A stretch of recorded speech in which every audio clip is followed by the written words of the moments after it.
여러분 안녕하세요. 디지털 경제와 금융 그리고 미래 산업의 모든 것을 알아보는 인포맥스티, 저는 오진석입니다. 제 옆자리는 업루트 컴퍼니의 이장우 대표와 오늘 함께 진행하겠습니다. 안녕하세요. 네, 안녕하세요. 네, 이 대표님도 현재 블록체인이나 암호화폐, 가상자산 관련 사업체를 운영하고 계신데 운영하실 때 어려움이 사실 굉장히 많죠. 네, 생각보다 굉장히 많습니다.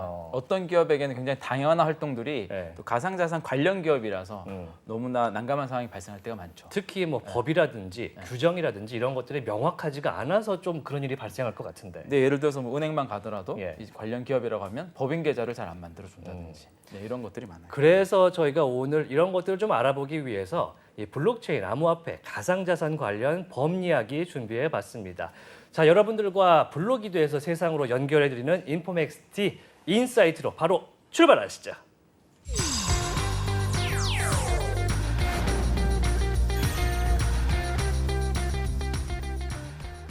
세상에 정말 정보들이 많습니다. 이렇게 차고 넘치는 정보 속에서 알찬 이야기만 뽑아서 전해드리는 인포맥스 인사이트 시간인데요.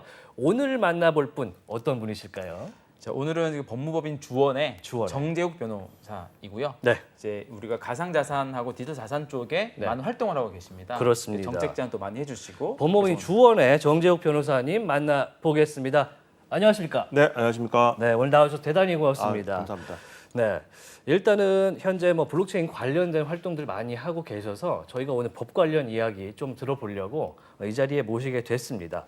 저희가 오늘 법 이야기를 해볼 게 사실 디지털 자산 기본법이라는 정부의 방침, 정책 방향에 나온 그 이야기를 좀 해보려고 하거든요. 이 봄에 루나 사태, 이 테라 루나 사태가 있었잖아요. 그 이후에 또 이제 언론이라든지 정치권에서도 법제도의 개정 필요성 굉장히 많이 나왔는데 오늘 그 얘기 좀 해보겠습니다. 일단은 정부에서 얘기하는 디지털 자산 기본법 어떻게 정의를 좀 해야 될까요?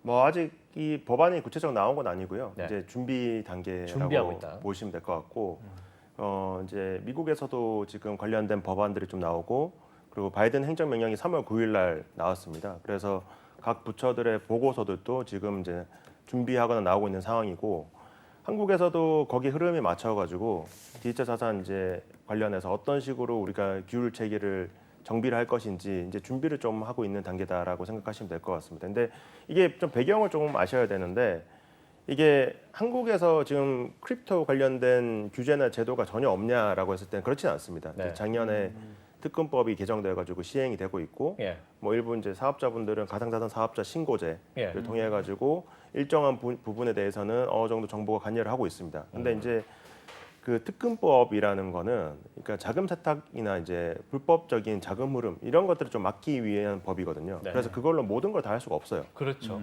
그러다 보니까 테라 루나 사태를 발생했음에도 불구하고 뭐 상장이라든가 또 이제 불공정 거래 행위 같은 것들에 대해서 특검법으로만은 규율을 지금 하기가 좀 어려운 상황이기 때문에 우리가 디지털 자산에 대해서 새로운 뭔가 제도 체계를 만들 필요성이 있지 않나 이런 것들이 지금 시장이나 이제 정부나 이제 정책하신 분들 사이에서도 많은 공감대를 형성하고 있는 단계다라고 정도 생각하시면 될 것 같습니다. 이 필요성은 많이 대두되어 왔는데 네. 테라 루나스를 딱 겪어도 이걸 마땅히 우리가 뭐 처벌을 할 수 있는 네. 법은 사실 없는 거죠. 그래서 그런 것들을 이제 뭐 보완하는 것들도 뭐 많이 얘기 듣고 있는 것 같아요. 뭐 그렇죠? 처벌이 뭐 100% 안 된다 뭐 이런진 않고요. 그러니까 이게 가상 디지털 자산 지금 법상으로는 디지털 자산이라 부르지는 않고 네네. 특검법상 가상 자산이라 정의가 되어 있는데 가상 자산이다. 그렇죠. 가상 자산의 법적 성격이 과연 뭐냐에 따라 가지고 이제 우리가 유사추인 행위 관련된 것도 적용해 볼 수 있는 여지도 있고 또 사기죄도 적용해 볼 수 있고 그리고 자본시장법도 적용해 볼 여지가 있는데 근데 이제 각각의 세부적으로 들어가게 되면 되는 것도 있고 안 되는 것도 있고 조금 나눠지게 됩니다. 그래서 이제 근데 이제 많은 분들이 전혀 우리가 규제가 없다. 뭐 크립토에 대해서는 아무런 법이 적용되지 않는다. 그건 아니고요. 여러 가지 법들이 많이 적용될 수가 있는데 크립토를 전문적으로 다루고 크립토만을 위한 법은 지금 좀 부재한 상황이다. 이렇게 정도 이해하시면 어떨까 싶습니다. 그 제가 우리가 이거 되게 궁금해하실 것 같아요. 네. 그러니까 용어에 대한 부분인데 네. 용어에 너무 집착하지 말라는 있긴 하지만 네. 우리가 가상화폐, 암호화폐, 가상자산, 디지털 자산 좀 되게 혼재하잖아요. 네, 크립토라는 얘기도 나오고 네. 그리고 최근 나온 법은 또 가상자산 관련법보다는 디지털 자산 재정법 이렇게 또 펼쳐지고 이거를 좀 법적으로는 어떤 용어로 좀 이렇게 정리를 좀 해야 좀 이해가 좋을까요? 이게 저는 좀 연원이 좀 있는 것 같아요. 처음에 이제 비트코인이 이제 나왔을 때 그 백서나 읽어보면 이제 화폐성을 좀 강조를 하거든요. 화폐성. 네. 예. 그러다 보니까 이제 정부에서도 처음에 이 비트코인 같은 지금 가상 자산을 불리는 이 암호화폐에 대해서 접근할 때 가상 통화라는 표현을 썼어요. 처음에. 처음에는 네네네. 이제 우리가 법 제도가 도입되기 전까지는 가상 통화가 법정 화폐는 아니다. 뭐 이런 그 보도 자료들이 많았거든요. 이게 화폐인가라는 관점에서 접근한 거죠. 통화는 이제 유통되는 화폐의 줄임말이거든요. 그렇죠. 예. 근데 지금은 이제 가상 자산으로 이제 우리가 특근법상 규정을 하고 있습니다. 그 개념이 조금 바뀐 거네요. 조금 바뀌었다고 볼 예. 수가 있는 거죠. 이제 실제로 화폐로서의 기능을 하기보다는 투자 자산으로 이제 많은 분들이 인식하고 접근하고 있는 것이 아닌가. 그리고 FATF에서도 비슷하게 좀 보고 있는 것 같고. 그래서 우리가 이제 가상 자산, virtual asset이라는 표현을 썼는데 최근에는 이제 우리가 일반적으로 생각할 수 있는 비트코인이나 이더리움 말고도 뭐 NFT라든가 이제 여러 가지 새로운 또 개념의 가상 자산들이 나오고 있잖아요. 근데 그것들을 좀 포함하기 위한 측면에서 이제 디지털 에셋으로 부르는 것이 아닌가 이렇게 생각은 됩니다. 다만 이제 현재 법적으로 정의된 용어는 가상 자산이 맞고요. 네. 특근법에 그렇게 규정이 되어 있습니다. 그럼 규정된 가상자산, 특근법상 네. 가상자산이 있다고 하셨는데 네. 요거는 어디까지 우리가 알고 있는 개념에서 포함이 될까요? 그러니까 이게 특근법을 뭐 많은 분들이 이제 읽어보시지 않으시겠죠. 네. 뭐 법률 전문가들은 이제 저희가 읽어보는데 그러니까 가상 자산이라고 하면 왠지 이제 블록체인 기술을 활용한다 또는 분산 원장 시스템을 쓴다 이렇게 네. 이제 생각을 하고 계시잖아요. 네. 근데 특근법에서는 그렇게 규정하고 있지는 않아요. 그런 식이 아니에요. 그러니까 경제적 가치가 있고 이제 전자적으로 이전 또는 거래가 가능한 거면 일단 가상 자산에 포함이 되고 그러면 되게 브로드하잖아요. 네. 그러니까 우리가 전자적으로 이전 또는 거래가 가능한 경제적 가치가 있는 뭔가 직업 수단 뭐 이런 것들은 많이 있잖아요. 네. 뭐 전자증권도 해당할 수 있고 예, 예. 뭐 전자화폐도 해당할 수 있고 심지어 게임 아이템도 해당할 수 있는 거거든요. 게임 머니도 가능하고. 게임 머니도 가능하고. 예. 근데 이제 특근법에서는 개념 구조 자체는 되게 브로드하게 해놓고 예외 규정들을 둬가지고 빼고 있습니다. 예를 들면 전자화폐는 빠지고 게임 머니나 게임 아이템은 빠지고 뭐 이제 또 전자 뭐 어음이라든 이런 것도 빠지고 이제 그렇게 전자화폐도 빠지고 그래서 개념은 넓게 해놓고 다 빠지는 거 같아요. 예외 규정을 둬가지고 빼는 시스템으로 하고 있거든요. 근데 이게 좀 부득이한 측면이 있습니다. 왜냐하면 분산 원장 기술을 사용하는 것 또는 블록체인 기술을 사용하는 것이라고 정의 내리기 좀 다소 어려웠던 측면이 있기 때문에 네. 그래서 일단 뭐 가상자산의 개념에 대해서는 좀 브로드하게 그러다 보니까 이제 우리가 이제 약간은 이제 혼란이 아닌 혼란도 생길 수 있는 게 예. 가상자산의 특근법상 개념적인 규정만 보면 되게 넓거든요. 네. 그래서 NFT 같은 것도 해당하지 않나 이런 이제 생각도 들 수가 있는 그렇죠, 것이고 그렇죠. 네. 또 특근법상 가상자산이 그런 법적 성격은 뭐냐? 예를 들면 아까 말씀드렸던 화폐냐, 아니면 재화냐. 뭐 이게 이제 여러 가지 법 적용에 있어서 영향을 또 미치거든요. 근데 그런 것까지 다 결정해 놓은 법이라고 보기는 좀 어렵고 기본적으로는 가상자산을 취급하는 사업자들로 하여금 그러니까 불법적인 마약 자금, 테러 자금 이런 것들을 좀 추적하고 스크리닝할 수 있게 하기 위한 법이거든요. 네. 그래서 좀 상당히 좀 일단은 좀 개념상으로 좀 브로드하게 잡아놨다 이렇게 이해하시면 될 것 같아요. 우리가 뭐 국내에서 얘기한 디지털 자산이라는 표현도 이게 네. 범위가 뭔가 이렇게 좀 특정한 정의가 나온 건 사실 아니죠. 특정한 정의가 나온 건 아니고 조금 이제 가상 자산보다는 좀 개념 범위가 좀 넓다는 취지에서 지금 좀 사용이 많이 되고 있는 것 같고 네. 뭐 쉽게 생각하면 뭐 제가 이야기하기로는 특검법상 가상 자산 플러스 가상 자산에 해당하기 좀 애매한 것들 예를 들면 네. 대표적으로 NFT 같은 NFT, 것도 네. 좀 포괄해서 디지털 자산이라 부른 것이 아닌가 네. 이렇게 생각을 하고 있습니다. 제가 알기로는 미국 같은 경우는 디지털 에셋 같은 경우에 그 분산 원장 기반이라는 네. 기본 좀 전제가 붙는 것 같긴 하더라고요. 근데 한국에서는 뭐 한국에서 그렇게 정의하는 게 그렇게 아니에요. 정의하고 있지는 않습니다. 네, 네. 넓게 하고 빼는 네, 거네요. 네. 예외 정황돼서. 그럼 현행법상 예를 들어 법원이라든지 네. 뭐 이런 소가 제기됐을 때 그런 뭐 대법원의 해석이라든지 뭐 고등법원의 판결이라든지 이런 것으로 이제 뭐 증명이 된 구분이 뭐 건수가 있습니까? 많이 있죠. 많이 있는데 지금 이제 조금 뭐 구분해서 좀 봐야 될 게 뭐 대표적인 게 이제 사기죄가 적용될 수 있냐? 사기죄. 네, 우리가 이제 사기죄가 가장 적용이 많이 되거든요. 일단은 이 크립토 관련해 가지고 예.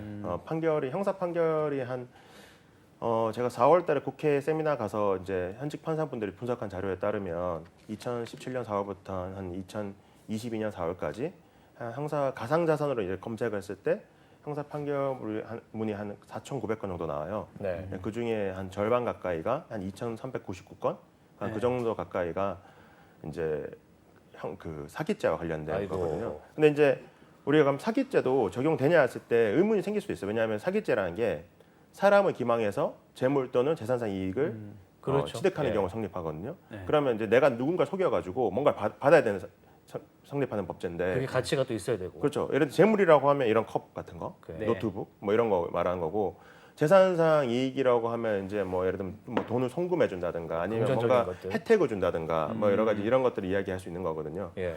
근데 이제 크립토가 그러면 우리 이제 가상자산을 내가 누군가 속여가지고 제가 여기 이장호 대표님 속여가지고 비트코인을 받았다.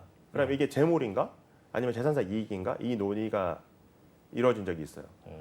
왜냐하면 우리가 재물이라고 하면 이제 물건 플러스 이제 우리 관리할 수 있는 동력이라 생각하는 건데 쉽게 생각하면 이거예요. 그냥 물건 만질 수 있는 유체물 네. 플러스 전기 정도로 생각하시면 돼요. 그러니까 쉽게 이해하려면. 근데 비트코인 만질 수가 없잖아요, 우리가. 네. 컴퓨터 그에 저장된 기록이잖아요. 그게 개념이잖아요. 사실은. 그냥 이제 어떻게 보면 데이터. 데이터와 똑같은 거죠. 예. 디지털 파일 형태로 있으니까 우리가 만질 수가 없잖아요. 예. 그러니까 재물은 되지 않는 거죠. 그러면 재산상 이익에 해당하나 이 관점이 들어갈 수가 있어요. 네. 네. 근데 이제 재산상 이익에 해당하는지도 다퉈질 수 있는 거예요. 왜 다툴 수 있냐? 처음에는 비트코인이라는 게 나왔을 때 한국 사람들이 생각하기에 이게 정말 가치가 있는 거냐?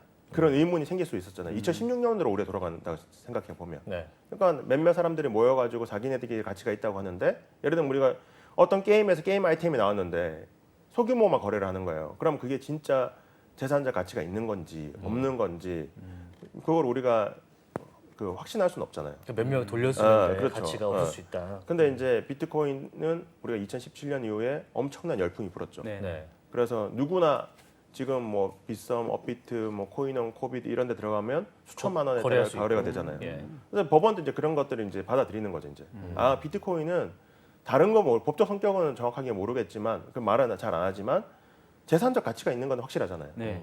그러면 재산적 가치가 있는 게 이전됐으니까 이거는 사기죄에 있어서 재산상 이익을 교부로 볼 수 있는 거죠.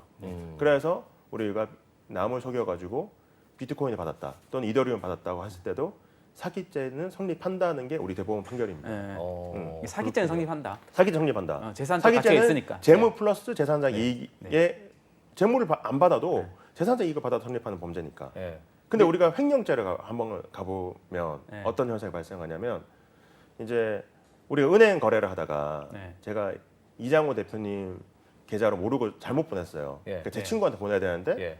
대표님 계좌로 보냈단 말이에요. 근데 대표님이 자기 계좌에 갑자기 1억이 들어온 거예요. 네. 예전에 이제 영화도 1억 갖고 튀어라 뭐 이제 박종훈 네. 배우님 나오시는 예전에. 그런 영화도 있잖아요. 근데 그거 하면 횡령죄로 처벌받거든요. 왜냐하면 타인의 돈이 갑자기 제 계좌에 들어왔잖아요. 그러면 그렇죠. 저는 타인의 돈을 보관하고 있는 사람의 지위에 있다고 봐요, 법적으로. 그러니까 내 게 아니니까. 네. 내 게 아니니까 내가 보관하고 있는데 잘 보관하다가 돌려줘야 될 의무가 있는 거죠. 근데 네. 그거를 위반해 가지고 타인의 재물을 제가 보관하고 있는 건데 이제 그거를 제 임의대로 쓰게 되면 그게 횡령이거든요. 네. 제가 예를 들면 이거 이장호 대표님한테 제가 뭐 계약상 1,000만 원 맡겨놨는데 대표님이 1,000만 원 보관해줘. 나 미국 갔다 온 동안 1,000만 원 써버리신 거예요. 그냥 돈 없다.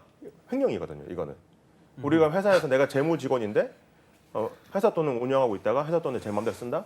횡령이잖아요. 아, 요새 좀 그런 일이 좀 많죠. 사실. 그쵸. 예. 근데 크립토 똑같거든. 크립토가 아니고 은행도 똑같거든. 은행이 제가 계약 관계는 없어도 누군가의 돈이 제 계좌로 송금이 돼서 제가 갖고 있으면 그걸 남을 위해서 제가 보관하고 있다고 보는 거예요. 그냥. 네. 근데 만약에 크립토가 만약에 제 전자지갑에 비트코인 들어온다. 네. 근데 알고 보니까 그 이장호 대표님 거였고 제 건 아니었어요. 네. 그래서 잘못 제가 들어온 임의적으로 쓴다 또는 인출한다 보낸다고 했을 때 횡령죄가 성립할까? 횡령죄는 타인의 재물을 보관해야 되거든요. 네. 근데 재물이라고 아까 제가 말씀드렸잖아요. 타인과 재물이죠. 타인의 재물을 제가 예. 보관하고 있어야 돼요. 네. 내 거 내가 보관하고 내가 쓴 거는 네. 범죄가 안 되잖아요. 다른 사람 거 보관해 주다가 제가 임의로 쓰는 경우에 성립하는 범죄인데 네. 재물이거든요. 재물. 네. 아까 재물이 물건 플러스 관리할 수 있는 동력이라 말씀드렸잖아요. 네. 비트코인은 재물이 아닌 거예요. 그렇죠. 전자 파일이잖아요. 그래서 횡령죄 성립 안 합니다. 횡령죄도 재산적 안 된다. 가치가 있더라도 횡령죄 성립 안 해요. 되게 놀랍죠. 그러면 예를 들어서 어. 우리가 많이 좀 생기는 케이스 중에 눈이 하나가 번뜩이는데. 이제 그 유저가 거래소의 특정 지갑 주소로 코인을 전송을 하는 거죠. 네. 근데 이게 뭐 주소를 잘못 입력했거나 아니면 어떤 기술적인 특징으로 인해서 거래소에서 이걸 잡고 받는 사람한테 주지 않고 보낸 사람한테도 이렇게 안 돌려주고 거래소가 품고 있는 경우도 성립 안 한다는 얘기네요. 그렇죠. 왜냐하면 이게 민사적으로는 부당이득 반환을 해줘야 돼요. 그래서 민사적으로 이제 제가 돈 돌려받을 수 있는 건 변론으로 하고 지금 형사 네. 책임. 그러니까 내가 형사적으로 처벌받느냐 했을 때 일단 횡령은 재물이 아니기 때문에 성립 안 해요. 그럼 우리가 생각해 볼 수 있는 게 예. 배임이라는 것도 있거든요. 배임. 우리가 횡령 항상 배임, 붙어 나오죠. 붙어 나오는 네. 거. 근데 횡령 배임은 배임. 네. 타인의 사물을 처리한 사람이 이제 타인을 위해서 행동하는 게 아니라 자기 또는 제3자를 위해서 행동하는 경우를 말하는 거거든요. 네. 그러니까 횡령은 제가 보관해 주는 거고, 그러니까 제가 물건을 보관해 준다, 돈을 보관해 준다 이런 개념인 거고, 네. 배임은 보관자 지위가 아니에요. 그러니까 내가 예를 들면 이장호 대표님 회사에 들어가 가지고 제가 이사로 활동하는데 그러면 예를 들면 제가 계약을 할 때 회사에 도움되도록 계약을 해야 되는 거지. 회사에는 손해 입히면서 제가 저한테 도움되는 계약을 체결하면 안 다른 좋잖아요. 이득을 취하려고 다른 이익을 취하려고. 예. 그게 이제 배임죄거든요. 네. 그럼 아까 이제 오입금 됐을 때, 네. 제가 갑자기 전자지갑으로 비트코인이 들어왔을 때 네. 횡령죄 성립 안 돼요. 네. 네. 그러니까 배임죄 성립되냐 했을 때는 문제가 생기죠. 내가 전자지갑에 갑자기 다른 사람 비트코인이 들어왔다고 해서 내가 그 사람 사무를 처리하는 건가? 그잖아요. 그건 또 아니죠. 그건 아니잖아요. 네. 계약 관계 없는 전혀 모르는 사람이 있는 거잖아요. 네. 그래서 우리 대법원에서는 사무를 처리한다고 보기도 힘들다. 그럼 신의칙상 뭐 아니면 계약 관계가 없으면 신의칙상으로도 사무 처리를 해야 되는 관계가 있어야 되는 건데 뭔가 그렇게 추정하기 너무 어려운 거죠. 신의칙이라는 거는 그러니까 뭐 이게 꼭 계약을 우리가 안 써도 네. 뭔가 이제 그 관계가 되면 그 사람을 위해서 내가 행동할 의무가 있는지 아. 그냥 신의 성실에 따라서 근데 그렇게 또 보기 힘든 거죠. 그래서 우리 법원에서는 오입금이 됐을 때 현재상으로는 횡령죄도 성립하지 않고 배임죄 성립 안 한다고 보고 있어요. 작년 대법원 판결이. 아, 입금 되게 됐을 특이하죠. 때요. 네. 그 외에 아이고, 참. 우리가 뭐 최근에 테라 루나 사태가 있어서 많이들 아시니까 예. 그걸 가지고 보면 유사수신 행위는 성립하기 힘들다라는 좀 중론이 좀 있고 금전이 아니니까. 네. 근데 사기죄나 의도를 가지고 또 사기죄나 배임죄 같은 경우 성립할 수 있다라는 얘기들이 많이 있거든요. 아 배임은 이제 그런 면에서 그러니까 배임은 아까 제가 말씀드린 거는 방금 말씀드린 거는 오입금 돼서 전혀 일면식 없는 사람 거를 오입금 받았을 때는 배임죄 성립하기 힘들겠죠. 네. 근데 제가 회사 직원인데 제가 원래 우리 회사로 받아야 될 돈을 그 크립토를 제가 받았다.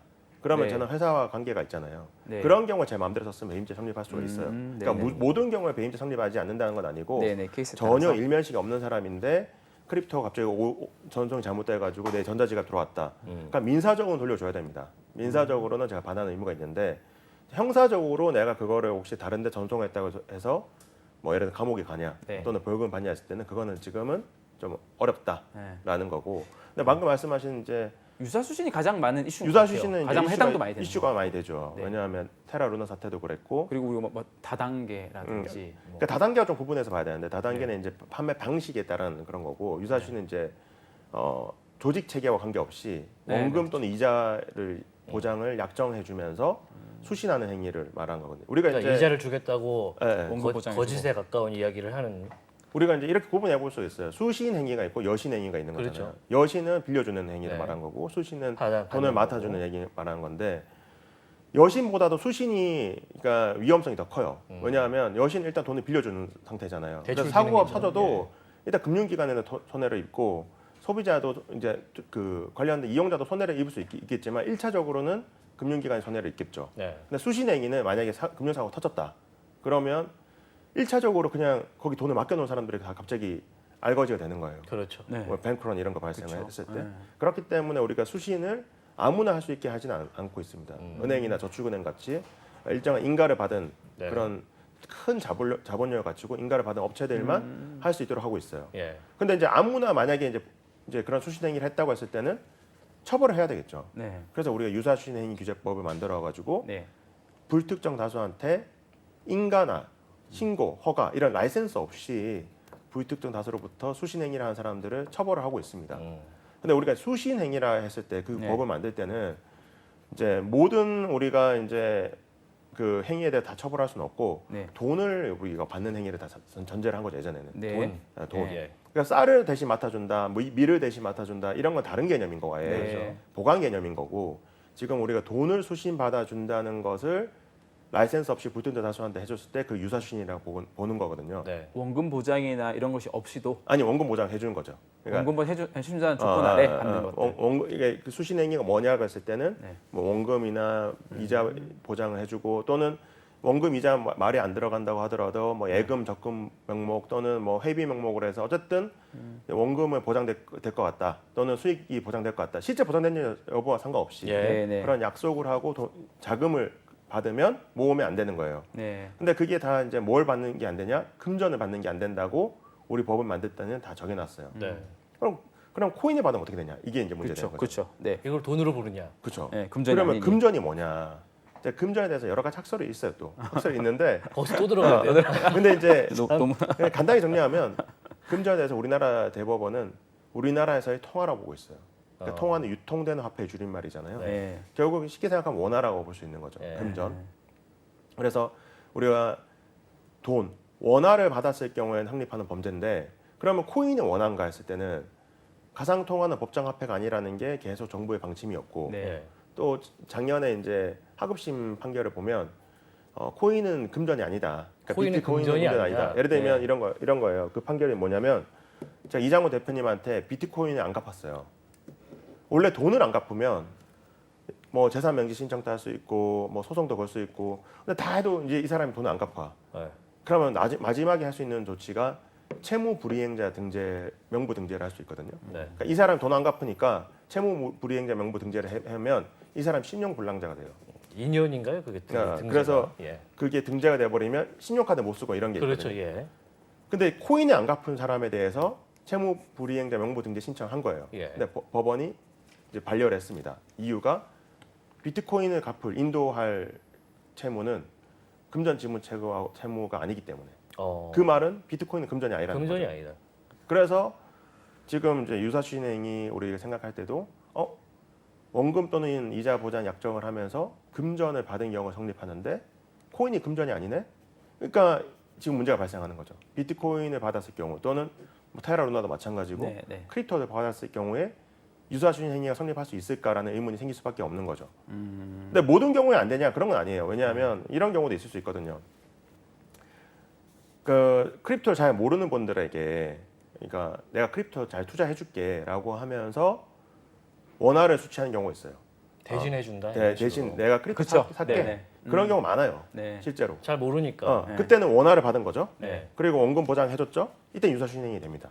그러니까 내가 굴리는 게 크립토만 굴린다고 하는 거지. 근데 만약에 제가 이제 사람들한테 이야기하면서 대표님한테 저한테 코인 투자하시면 제가 2배로 불려드릴게요라고 네. 했을 때는 좀 애매하죠. 네. 왜냐하면 크립토를 받은 거잖아요. 그렇죠. 그쵸. 그래서 지금은 되는 게 원화를 받고 굴리는 수단만 크립토의 경우에는 유사수신행위 규제법이 적용되는데 그게 아니라 크립토를 받았을 경우, 그러니까 원화를 받은 게 아니고 그런 경우에는 결국 사기죄로 지금 의유를 할 수밖에 없는 그런 상황이라고 이해하시면 될 것 같아요. 받는 수단이 중요하네요. 그렇죠. 받는 수단. 네. 네. 그래서 그래서 이제- 원화를 직접 안 받으려고 하는 그렇죠. 근데 뭐 그런 경우에 사기죄로는 의율이 가능합니다. 또 그래서 사기에 대해서 증명을 해야 되니까 그것도 네. 만만치 않죠. 문제가 이런 게 있죠. 예를 들면 어떤 게 있냐면 사기죄는 예를 들면 원금 보장 이자 약정을 했잖아요. 네. 내가 원금 또는 이자 보장 약정을 할 수 없었다 또는 하지 않았다는 점이 인정이 돼야 돼요. 사기죄가 성립하려면. 그러니까 내가 돈을 갚을 의사 또는 능력이 없으면서 이제 돈을 빌리는 경우 이런 게 대표적인 사기인데 투자를 받으면서 내가 원금 또는 이자 보장을 못 해줄 상황이거나 또는 하기 안 할 그런 의사로 투자를 받았으면 그때 사기죄 성립하거든요. 근데 문제는 있죠. 그걸 우리가 입증을 해야 되잖아요. 원금 또는 이자 그 약속을 했지만 예. 그걸 못 지킬 거라는 걸 우리가 입증해야 되는 게 문제가 생기죠. 네. 그래서 사전적으로 우리가 좀 치고 들어가기가 힘들어요. 그러니까 유사수신이 만약 성립된다고 하면 원금 또는 이자 보장 약정을 하셨네요. 라이센스 있으세요라고만 체크하면 되는데 사기죄로 의유를 하려면 이 사람이 의사와 능력이 없다는 것을 우리가 한 번 더 확인해야 되기 때문에 그렇죠. 사전적으로 조금 규율하기가 좀 만만치 않다는 그런 좀 난점이 있습니다. 이 대표님 이해되시죠? 네네. 그게 근데 왜 그렇게 하잖아요. 그래서 마치 이자를 다 줄 것처럼 이렇게 서비스 표현을 해두고 네, 네. 그래서 깨알같이 작은 약관에 원금 보장이 안 된다라는 걸 적어 두는 것도 이게 사기죄를 피하는 거에 있어서는 되게 방어가 되겠네요. 그렇게 많이. 뭐 그렇게 될 수도 있는데 실제로는 이제 그 전후 사정을 맥락을 좀 봐야 되겠죠. 그러니까 그렇게 뭐 작게 표시하고 안 보이게 표시해놓고 실제로는 의도성이 있으면 의도적으로 뭐 수익 500%다, 600%다 그렇게 이제 이야기를 하고 또 보장될 것처럼 이야기했는데 실제로는 그게 안 되잖아요. 그렇죠. 예. 네. 그래서 이제 그런 경우에 사기죄 성립할 수도 있겠죠. 네네네. 그러면은 지금 제가 사실 완벽하게 이해가 잘 안 돼요. 네, 법을 잘 모르다 보니까 그러면 변호사님이 보시기에 지금 아까 금전도 아니고 뭐라 그랬죠? 재물은 또 아니고 그러면은 어떻게 이걸 기본적으로 규정을 해야 우리가 법적으로 이 암호화폐 가상자산을 볼 때 가장 쉽게 접근할 수 있다. 재산적 가치가 있는. 재산적 가치가 있는 지금은 이제 법원에서 여러 판결들이 많이 나오긴 했는데요. 네. 좀 정리가 된 부분은 일단 물건은 아니다. 그러니까 물건이라면 유채물 플러스 그런 전기. 공통된 의견이 좀 있어야 될 것 같아요. 물건 아니잖아요. 이거 물건 아니죠. 만질 수도 없으니까. 그러니까 디지털 파일 또는 물건 디지털 아니고. 파일의 일종으로 취급하는 거죠. 예. 그러니까 물건은 아니다. 그러면 근데 이제 재산적 가치는 있다. 재산적 가치는 있다. 그래서 물건은 아니지만 재산에는 해당한다. 요 관점에서 접근하는 겁니다. 그리고 원화는 당연히 아니죠. 그러니까 원화는 금전은 아니게 되는 거고. 금전도 아니고. 금전은 아니고. 이 정도가 좀 정리된 거라 볼 수 있는데 예를 들면 아까 사기죄는 재산에 대해서도 적용이 되잖아요. 그러니까 재물 플러스 재산이니까. 그러니까 사기죄 적용할 수 있는 거죠. 근데 유사시행위 규제법은 금전에 대해서 적용되는 법이니까 기본적으로 적용하기가 좀 애매해지는 거고. 그다음에 이제 뭐 횡령죄는 재물에 대해서 적용되는 거니까 좀 안 되고. 배임은 적용을 할 수 있는데 계약 관계가 있어야 되고. 이제 이렇게 이제 우리가 정리를 해볼 수는 있어요. 근데 이게 되게 중요한 내용. 이거는 사실은 이제 변호사님 따로 자문을 구하면서 하나하나 들어야지만 할 수 있는 거 우리 다 다루는 거거든요. 네. 그래서 지금 뭐 비트코인과 같은 큰 걸 가지고 얘기하는 게 여기까지가 왔는데 사실 여기서 한 번 더 들어가야 돼요. 어디로 또 들어가요? 네, 그래서 잘 들어야 됩니다. 왜냐하면 이제 우리가 물건은 아니고 재산적 가치 있다까지는 됐는데 네, 네. 이게 증권이냐 계약의 증권이냐 아니냐 이것도 또 분류가 되거든요. 그에 따라서 이제 또 다시 그거에 대한 법적 부분이 해석과 사실 또 나오죠. 나오니까 이제 그게 지금 가장 이슈가 되는 저기도 하죠. 그러니까 여러 이제 이게 크립토 관련돼서 딱 만들어진 법은 이제 특근법 지금 개정 특근법이고 네. 네. 그 전까지 존재했던 여러 가지 규제 중에 가장 밀접한 규제가 자본시장법이거든요. 자본시장법. 그러니까 미국도 그렇고 싱가포르도 그렇고 한국도 그렇고 스위스도 그렇고 대부분의 선진 국가들은 이제 증권 관련된 규제를 다 두고 있습니다. 왜냐하면 네. 주식시장이 있기 때문에. 그렇죠. 예. 네, 그러면 크립토가 처음에 이제 한국에서도 좀 논란이 됐을 때도 그렇고 미국에서도 마찬가지, 지금도 마찬가지고 이게 상품인지 아니면 증권인지 화폐인지 여러 가지 논란이 생길 수가 있는 거예요. 왜냐하면 새로운 법이 없는 상황에서 그럼 기존에 있는 우리가 규제에 관련된 법을 적용할 수 있을까? 그러면 가장 좀 유사한 게 자본시장법, 그러니까 증권이 아닌가 이런 네. 이제 생각이 든 거죠. 네. 왜냐하면 우리가 증권도 이제 전자증권도 우리가 이제 전자증권법이 만들어져가지고 전자증권도 있잖아요. 그러니까 이게 전자적인 형태로 존재하는 일종의 증권인가라는 생각을 해볼 수가 있죠. 왜냐하면 비슷하니까. 제가 어떤 크립토를 갖고 있는데 그 크립토를 갖고 있는 것만으로 어떤 뭐 수익을 배당받거나 또는 뭐 권리를 행사할 수 있거나 한다면 일종의 권리를 표상하는 네. 하나의 이제 표식이죠, 표식. 그렇죠. 표식을 디지털 파일로 해놓은 게 아닌가라는 관점에서 보면 자본시장법 적용할 수 있는 것이 아니냐라는 논의가 예전부터 있어 왔어요. 네. 한국에서도 2017년 9월달에 그러니까 2016년에는 막 전국이 혼란했잖아요. 뭐 네. 촛불 시위도 하고 막 정권 막 교체도 되고 이제 2017년 16년, 17년 막 혼란했는데 17년 5월 정도에 오면 모코인 회사가 이제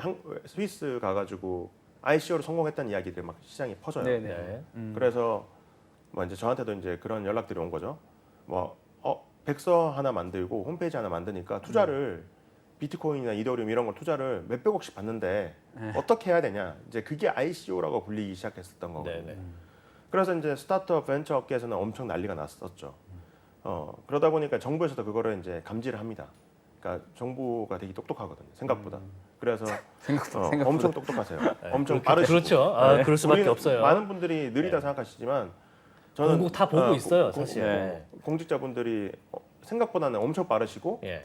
그리고 시장 흐름 같은 것도 면밀히 주시하고 계시다라는 모니터링을 생각이 열심히 들어요. 합니다. 네. 그래서 금융 당국에서 2017년 9월달에 처음으로 이제 이 ICO에 대해서 발표한 조치가 뭐냐면 증권형 ICO 금지 이거를 발표해요. 증권형 ICO 금지. 네. 국내 얘기하신 거죠?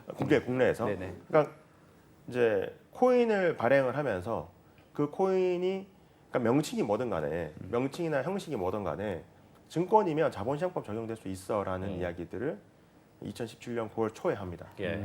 그리고 9월 말에 하는 게 이제 그게 잘 안 먹히니까 모든 형태의 ICO를 금지할 전면 방침이다. 금지. 뭐 이렇게 이제 이야기를 하는데요. 예. 그때만 보더라도 이제 자본시장법 적용될 수 있는 가능성을 언급을 하죠.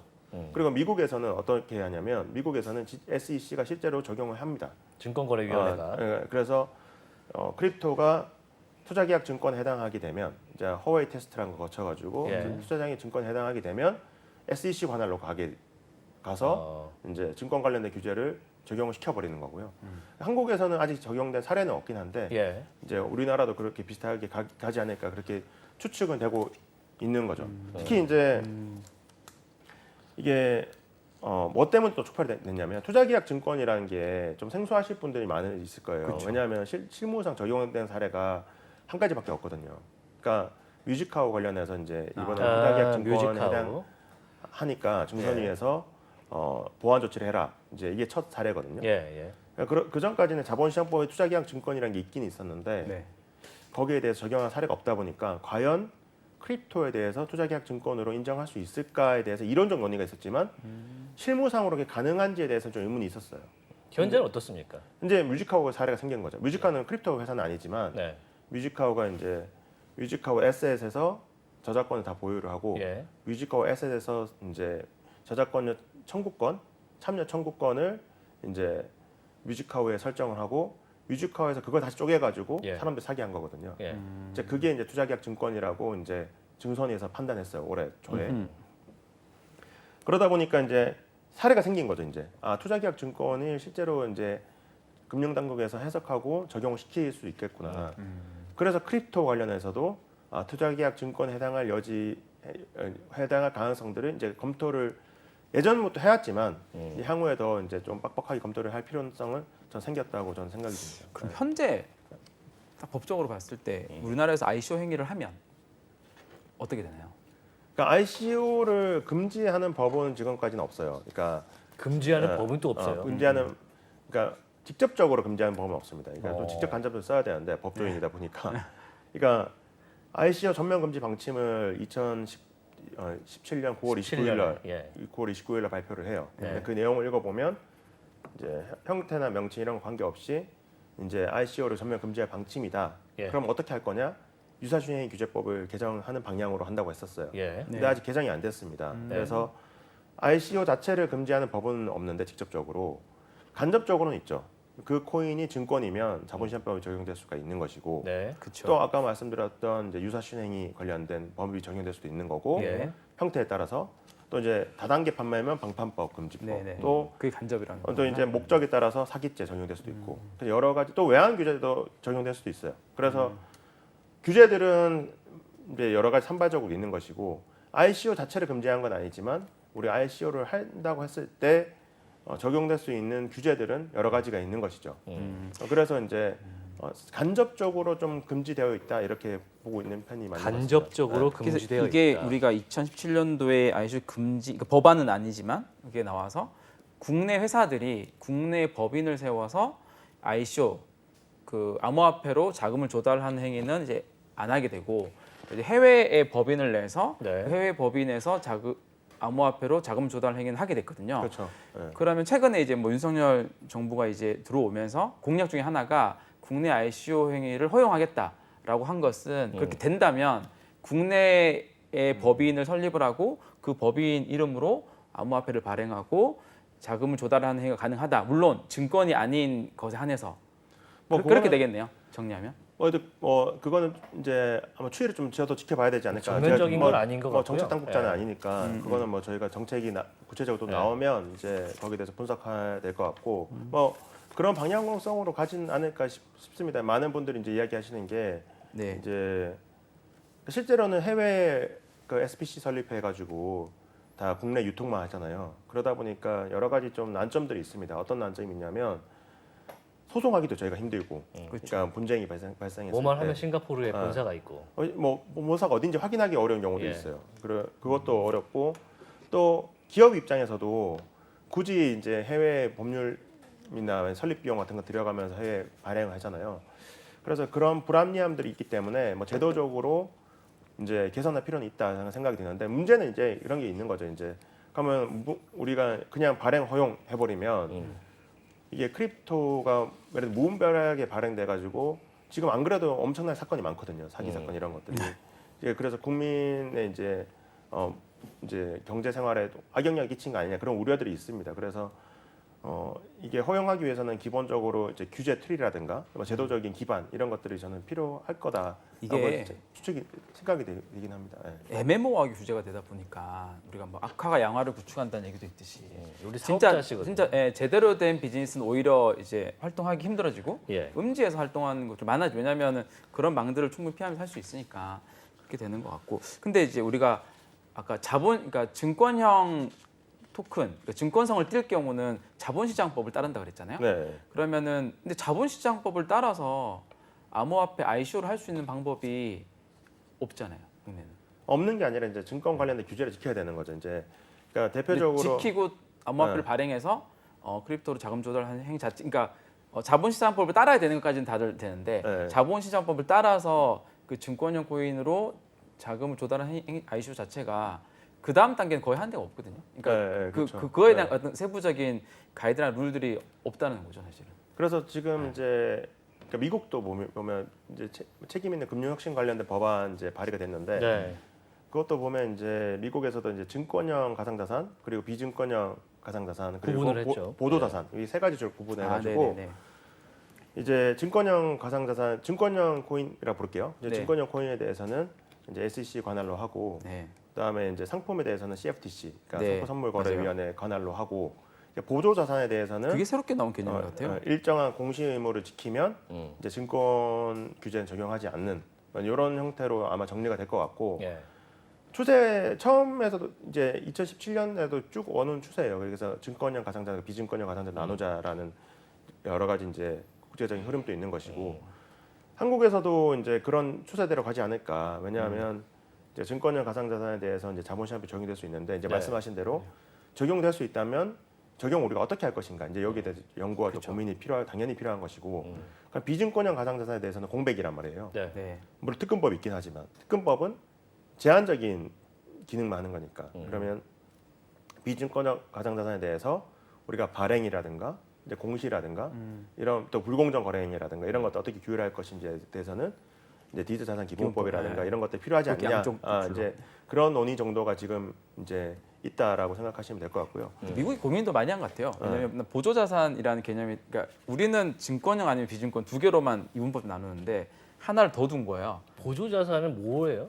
그러니까 일정한 이제 그러니까 증권하고 좀 비슷한 측면이 있기는 한데 이제 실제로는 이제 공시 의무 같은 시키고 뭐 권리는 딱 보장된 건 아니고 뭐 약간 예. 좀 중간적인 위치에 있는 거를 보조 자산이라고 이제 예. 지금 하고 있는 것으로 보이거든요. 근데 실제로 이제 좀 미국에서도 그 법안이 통과되고 뭐 사례가 쌓여야지 어떤 것들을 실제로는 보조 자산 본다. 또 사례들이 많이 축적돼야지만 저희가 더 쉽게 판단할 수 그게 있을 것 이제 같은데. 미국 같은 경우는 이제 어떤 자산이냐에 따라서 네. 규제 기관이 바뀌는 거예요. 그러니까 증권형은 SEC에서 관리하고 그렇죠. 비증권형은 CFTC에서 관리하는데 비트코인은 확실히 증권이 아니라는 거는 이미 다 아는 사실이고 그럼 확실한 증권형 토큰 SEC 관리하는데 나머지 뭉뚱그려진 것들 있잖아요. 대부분의 암호화폐는 기본적으로 보조적 자산인데 그러면 보조적 자산은 지켜야 되는 룰이 증권보다는 훨씬 더 낮은 레벨의 어떤 네네네. 공시 의무나 이런 것들이 있어요. 예. 요것들을 지켰을 때 이제 규제기관이 CFTC에서 한다. 요런 게 이제 발의가 된 거예요. 그러니까 한 개념 더 넣은 거죠. 그래서 그래서 이제 증권에서 이제 논의되는 좀 맥락을 조금 더 좀 설명을 좀 드리면 네. 이렇게 투자계약 증권이 이제 타인이 주로 하는 사업에 뭐 미국에서는 이제 공동 사업이라 표현하는데 타인이 하는 공동 사업에 투자를 하고 타인의 사업 성과에 따라서 투자 이제 기대 가능성이 있는 걸 말한 거거든요. 네네네. 그러니까 이제 금전을 투자한다 그런 표현이 돼 있는데 미국 허와이 예. 테스트에서는 근데 그 네. 금전에 이제 크립토 포함된다고 보고 있어요. 그래서 보고 있군요. 그거는 크게 문제는 안 되고 네. 결국엔 이제 핵심적인 요건이 이제 타인의 의존하는가, 그러니까 타인 사업에 의존하는가, 타인 사업에 어, 의존하는 거. 그리고 투자 기대 가능성이 있는가. 지금 증권의 기준에 대해서 말씀하시는 증권 거죠? 기준에 네. 대해서. 네. 그러면 이제 비트코인은 아까 뭐 안 된다고 이야기하신 게 이제 이런 거예요. 비트코인 내가 산다고 해가지고 누가 어떤 사업하는 건지 거기에 따라서 투자 기대 가능성이 있는가 했을 때 누가 어떤 사업하는지도 모르고 기대 가능성이 있냐 했을 때는 기대 가능성이 명시적으로 나타나지 않잖아요. 그래서 이제 우리가 비트코인 같은 경우에는 투자 계약 증권을 보기 힘들다라고 이야기하는 거고. 예. 근데 그게 아니라 이제 예를 들면 제가 투자를 했는데 크립토 샀는데 그 크립토에 대해서 누군가 사업체 주체가 따로 있고 그 사람들 사업 성과에 따라서 이 크립토 갖고 있는 사람한테 뭐 배당을 준다든가 또는 뭐 수익을 정기적으로 이제 청구할 수 있는 권리를 준다든가 뭐 에어드롭을 또 해준다든지. 뭐 해준다든가. 네. 근데 그런 거면 그거는 타인의 사업에 따라서 투자 기대 가능성이 있기 때문에 투자 계약 증권으로 볼 여지가 있는 거죠. 그래서 리플이 지금 소송하고 있는 거고. 근데 한국에서는 전혀 사례가 없냐 했을 때 사례 있긴 있습니다. 이제 어떤 사례가 있냐면 좀 소개해 드릴게.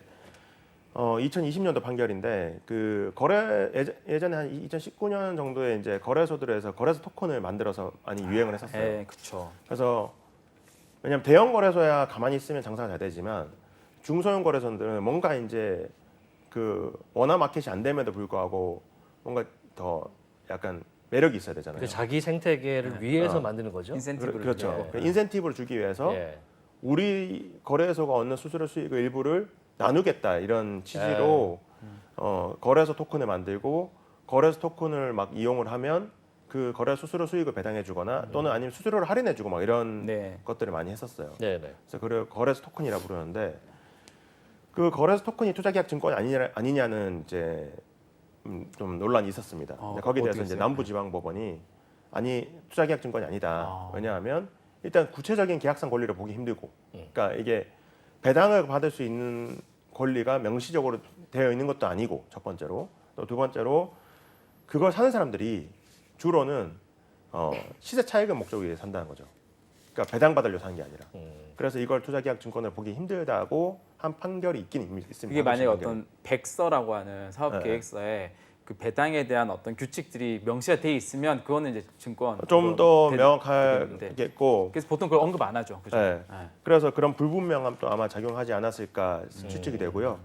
그리고 2020년도 생각을 해보면 이제 뮤직하우에 대한 판단이 나오기 전이라 예. 좀 조심스러웠지 않았을까. 하급심에서 이제 크립토에 대해서 투자계약 증권이다. 이제 판결을 하기가 보수적으로 좀 좀 생각을 보수적으로 했군요. 좀 본 게 아닌가. 그러면 이제 생각은 들기 때문에 뭐 전혀 선례가 없는 거 아니고 그런 선례들이 있긴 있습니다. 그래서 거래소들이 어떤 거래소의 수수료 수익을 그 거래소 코인을 가지고 있는 사람 나눠주는 게 아니라 거래소의 수익을 그냥 이 코인을 사서 소각하는 형태로 시장 유통 물량을 줄여줌으로써 이 코인의 가치를 올려주는 이런 형태로 많이 접근을 많이 그때 접근을 한것 했었죠. 같아요. 그런 이제 증권성을 피하기 위해서. 피하기 위해서. 네. 그리고 또 한 가지 또 말씀드릴 게 이제 많은 분들이 그럼 증권으로 이제 판단되면 시장 영향이 너무 큰 거 아니야라고 말씀하시는. 저는 생각보다는 크지 않을 거다 생각을 생각보다 들어요. 크지 않다. 왜냐하면 이제 대형 거래소들 기준으로 좀 말씀을 드리면 우리 상장을 할 때 증권이 아니라는 이제 법률 의견서를 받아오라고 하거든요. 그렇기 때문에 기본적으로는 이제 지금 큰 거래소들에 상장된 프로젝트 같은 경우들은 기본적으로 스크리닝을 한 번씩은 했을 거라고 추측이 됩니다. 자체적으로. 자체적으로 증권성 판단에 대한 부분은 한 번씩 거쳤을 거라고 추측이 되기 그게 때문에 거래소 상장할 때 가장 중요한 서류 중에 하나라서 그렇죠. 네. 그래서 물론 이제 투자계약 증권에 대한 판단은 이제 정부 당국하고 뭐 법무법인하고 또 개별 변호사들 다 다를 수는 있겠지만 네네. 그래도 한번 스크리닝 했느냐 하지 않았느냐는 좀 우리가 규제 적용에 있어서 중요하지 않을까 싶어서 생각보다는 시장 영향은 크지 않을 수는 있다 그렇게 생각은 듭니다. 이제 앞에 내용을 보니까 네. 사실 너무 많은 구법에 이 신법이 아닌 적용을 각기 다른 방향으로 받고 있잖아요. 네. 그래서 제가 들으면서도 이거는 한 번에 들으면 절대 모르겠다. 그래서 이런 생각이 제가 듭니다. 그렇죠. 이게 짧은 시간에 말씀드리기가 예. 상당히 좀 그래서 그런 것들을 좀 모아서 지금 뭐랄까 상위법 개념으로 만들겠다고 하는 게 지금 디지털 자산 기본법인가요? 그러니까 아마 방향은 좀 이제 미국 사례를 좀 보면, 그러니까 모든 코인에 대해서 다 관할한 법이라기보다도 예. 이제 증권형은 빼고 그러니까 증권형 비증권형 빼고. 가상자산에 대해서 좀 규율하는 법이 될 가능성이 저는 높을 것 같다는 생각이 들고요. 우리나라에서 우리나라에서도 마찬가지고 예. 이제 미국에서도 그렇게 이제 관할을 그렇게 나누고 있거든요. 이제 예. 그러니까 SEC에 관할을 할 거냐, CFTC 관할로 할 거냐, 예. 이제 그런 이제 논의들이 좀 있는 것이고. 예. 근데 그거는 저는 뭐 당연한 흐름이라 생각이 들어요. 당연하다. 이제 왜냐하면 같은 가상자산이라도 우리가 이제 구조 설계에 따라서 성격은 다를 수가 있거든요. 내가 이 코인을 갖고 있는데 이 코인은 실제로는 뭐 그냥 결제나 아니면 우리 서비스에 그냥 뭐 일단 화폐처럼 쓰이는 그 코인일 토큰, 수도 있는 토큰이다. 거고, 토큰일 예. 수도 있는 예. 거고, 또 어떤 코인은 실제 어떤 회사와 연계돼 가지고 그 회사에 수익을 배당받을 수 있는 거다 하면 두 개는 완전 성격이 다른 거거든요. 그렇죠. 예. 그러니까 같은 거는 같게 다른 건 다르게 이제 접근해야 되는 거라서 이제 증권형과 비증권형하고 다 통화를 해가지고 하는 거는 조금 무리가 있다. 좀 무리가 있지 않을까. 물론 이제 통화를 해서 하는 부분도 있을 수 있죠. 예를 들면 가상자산 사업자 관련해 가지고 지금까지 자금 세탁 방지 의무 부과하는 거는 크립토를 취급하는 업체 입장에서는 비슷하게 접근할 수도 있지만 그래도 이제 증권과 비증권형이 우리 투자자들한테 오는 것들은 그 영향이 좀 다를 수 있기 때문에 네. 좀 달리 접근할 필요도 있다고 생각합니다. 변호사님 보시기에 또 뭐 정책 관련해서 많이 제안도 하시고 하신 걸 알고 있는데 이 디지털 자산 기본법이 기존에 있는 특검법하고 달리 어떤 부분들이 좀 더 추가나 된 부분들이 어떤 부분일까요? 뭐 이제 대표적으로. 논의가 이제 많이 돼야 되겠고 특히 이제 바이든 행정명령 3월 9일 가장 관심 있는 부분이 있을 거 아닙니까? 네. 이후에 이제 나온 것들을 봐야 될 건데 이제 투자자 보호가 좀 핵심이라고 볼 수 투자자 있고요. 보호. 투자자 어, 보호. 투자자 보호하고 이제 저는 이제 어떤 생각이 드냐면 그 이게 특검법으로 모든 걸 할 수가 없어요. 그러니까 특검법은 이제 자금 세탁 방지 그 목적 하에서 있는 법이고 예. 실제로도 도입될 때 그 FATF에서 크립토가 이제 실제로 이제 불법 자금이나 이런 것 많이 쓰인다. 그렇기 때문에 이제 각 회원 국가에 대해서 이제 어떻게 이거를 규율할 수 있을지 공고안을 내놨어요. 한마디로 특검법은 자금 유통에 관한 자금 세탁, 법이군요. 예, 그렇죠. 자금 세탁 예, 관련된. 네. 그래서 거기에 한정되는 법이기 때문에 그 법을 가지고 모든 걸 다 하려고 하면 문제가 생깁니다. 할 수가 없어요. 그렇기 때문에 지금 이제 급한 상황에서 이제 자유 규제 이야기도 나오는 것이고 맞아요. 하는 네, 거거든요. 네, 네. 이제 근데 이제 저는 이제 디지털 자산 기본법이 만들어질 필요성이 있는 거는 어떻게 생각하냐면, 그러니까 크립토 시장을 우리가 보면 물론 화폐에서 출발하긴 했지만 실제는 지금 투자 상품화로 많이 접근을 하시잖아요. 그렇죠. 예. 그리고 실제 우리 많은 이제 청년분들이나 젊은 분들이 투자를 많이 하시고 이 시장도 규모도 상당히 크단 말이에요. 그렇죠. 작년 FI에서 이제 내놓은 자료에 의하면 하루 거래량은 10조에 이르고 시총은 한 50조 정도 되더라고요.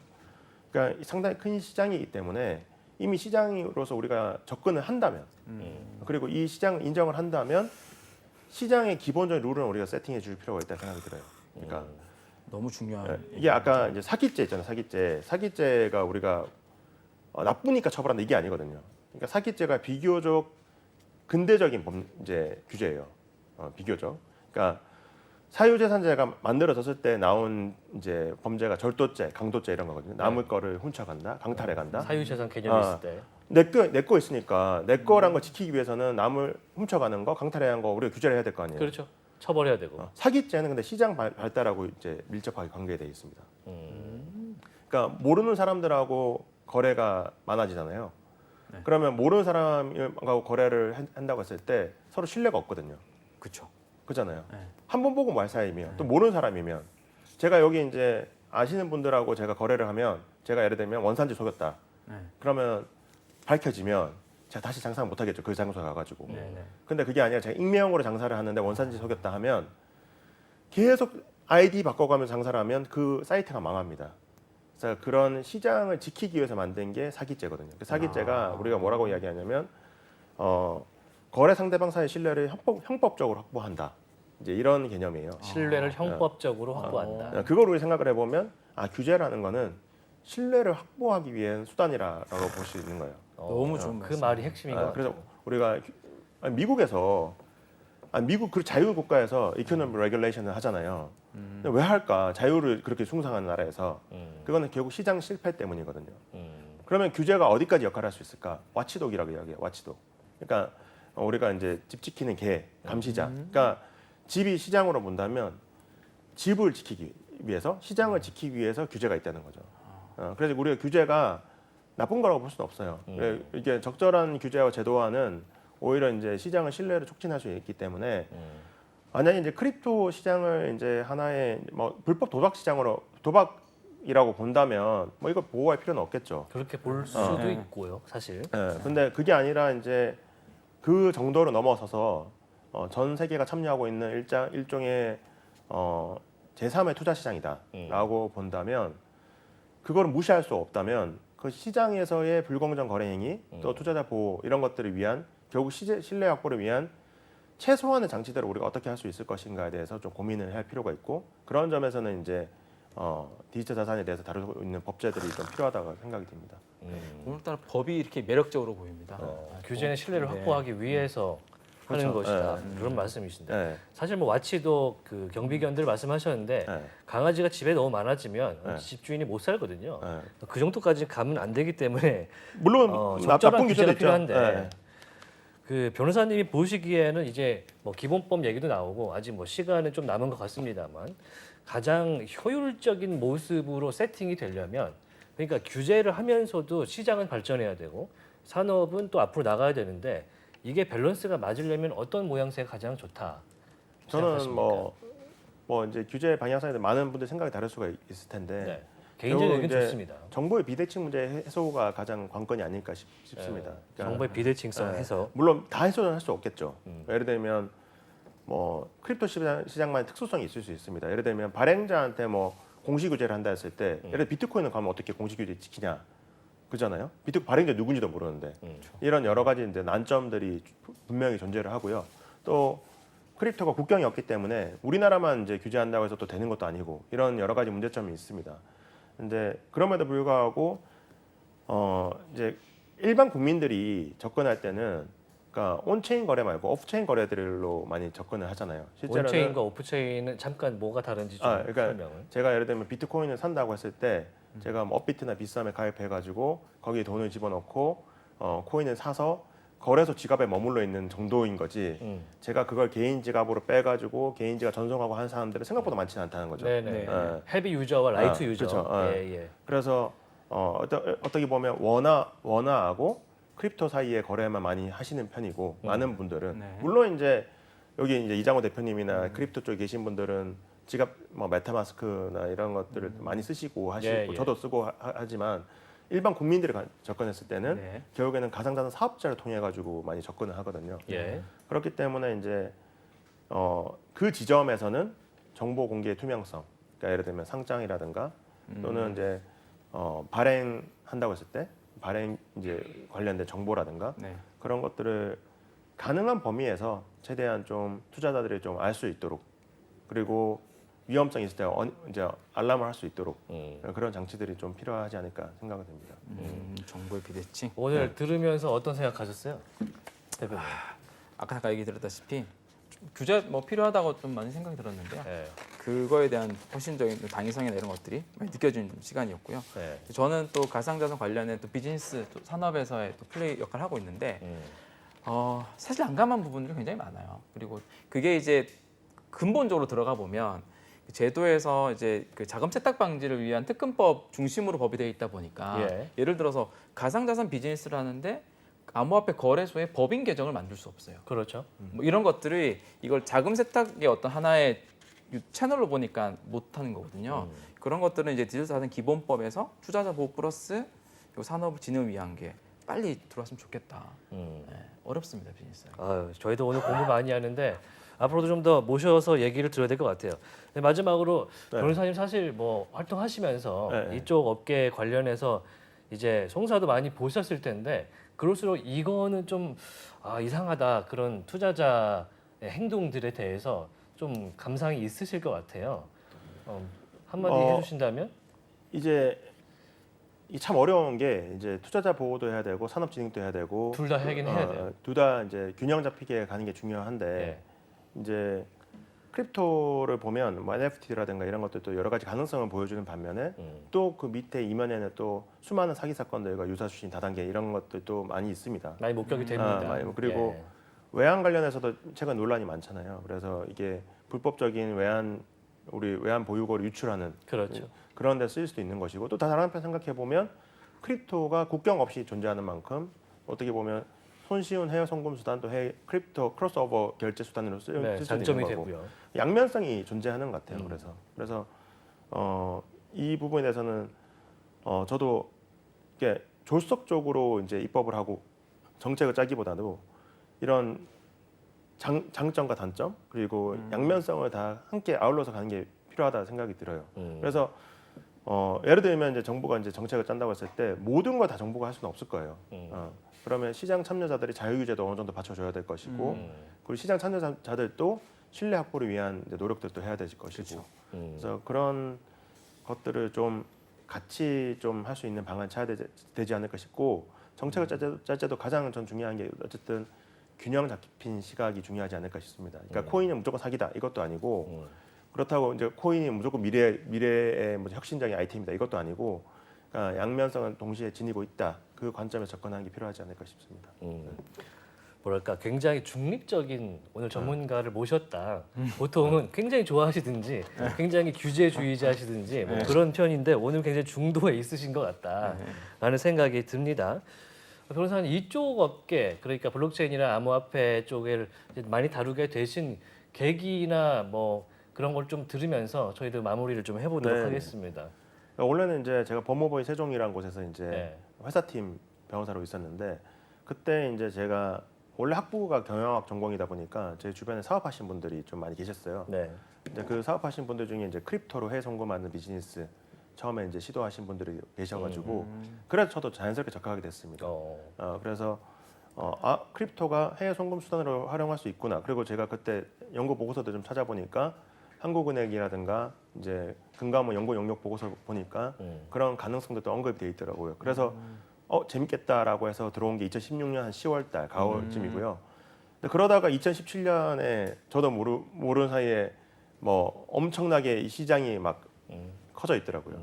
그래서 그때쯤 저도 자연스럽게 이 업계에 좀 들어오게 됐습니다. 그리고 이 자리까지 오셨습니다. 오늘 출연하시니까 뭐 어떠셨어요? 짧게 하고 마무리하도록 하겠습니다. 네. 법이 조금 좀 딱딱하고 어려운 분야일 수도 있는데 최대한 그래도 좀 쉽게 설명해 드리려고 노력은 했는데 부족했다면 다음에 또 한번 출연해가지고 재미있게 좀 쉽게 풀어드릴 수 있도록 하겠습니다. 고맙습니다. 셀프로 출연 약속까지 해주셨습니다. 자, 오늘 어려운 법 이야기 굉장히 친절하게 소개해주신 법무법인 주원의 정재욱 변호사였습니다. 나와주셔서 대단히 고맙습니다. 네, 고맙습니다. 자, 법 이야기 어렵지만 오늘 재미있게 들었던 것 같습니다. 시간이 상당히 빠르게 흐른 느낌이 드는데 인포맥스티 오늘 마칠 시간이 됐습니다. 저희 내일에도 같은 시간대에 돌아오니까요. 꼭 다시 함께 시청해 주시면 감사하겠습니다. 또 뵙겠습니다. 인사하면서 마치겠습니다. 여러분 고맙습니다. 안녕.